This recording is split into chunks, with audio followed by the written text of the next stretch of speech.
Trump announced a $12 billion bailout for farmers earlier this month. But for many, the move marked an admission that a year's worth of Trump's policies have upended their entire industry and threatened their livelihoods. Joining us to discuss the state of farming heading into 2026, founder and president of the National Black Farmers Association, John Boyd Jr. He's also a soybean farmer. John, it's good to see you.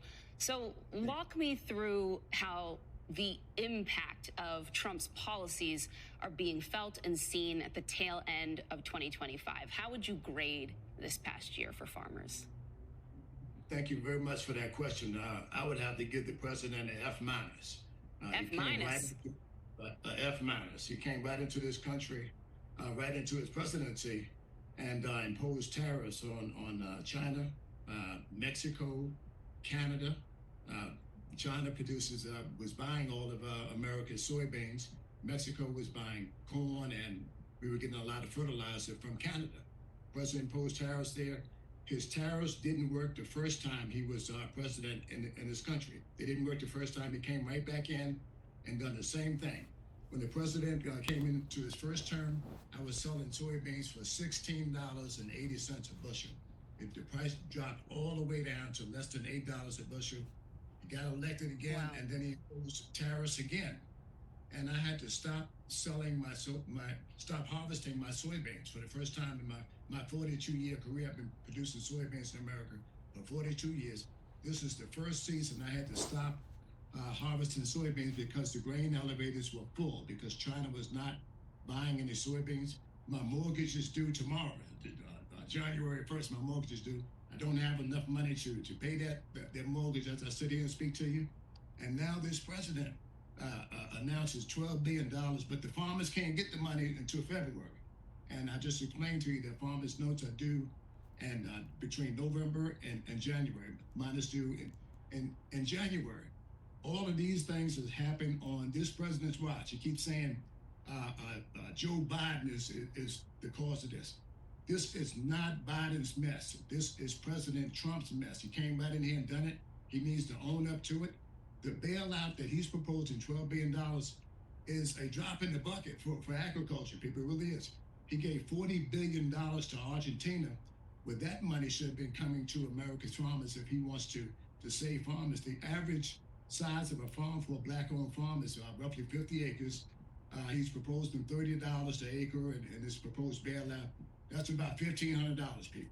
And we have all kinds of bad information that black farmers are opting out of this, all this stuff. That's not so. They still have to go into the office and go through the necessary procedures of reporting your crops. So I want to announce that on your show. Farmers should still go into the FSA office and apply. Even though you're not going to get much apply anyway, we still have to have these resources to get to this bottom line. This president had a meeting at the White House, and I was trying to go to that meeting. He said, his administration said I couldn't come because something about DEI. There is that you no couldn't DEI. come, a fourth generation farmer, you couldn't come because of DEI? Because DEI, they said it was moving away from DEI and that they were going to focus primarily on large-scale white farmers that produce the most food is what this administration says. So here it is, he's hurt my farming operation that I just explained to you, and I have about 2,000 acres here in southern part of Virginia. But we're not good enough to come and sit at the table and tell this president that he's doing a sorry job for America's farmers. And then he wants to do away with immigration in this country.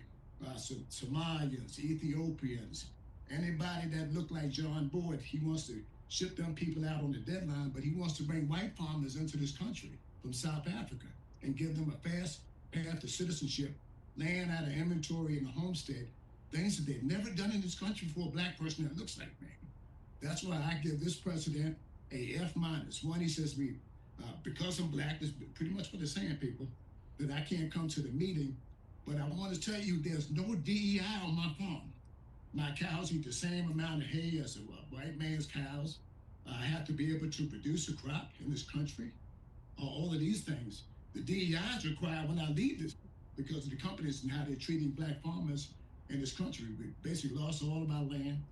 This president has taken race relations in this country probably back to the 60s and all those policies that they're doing. So he wants to bring in white farmers, give them a fast path to citizenship, And anybody in this country that looks like me, he wants to take them out.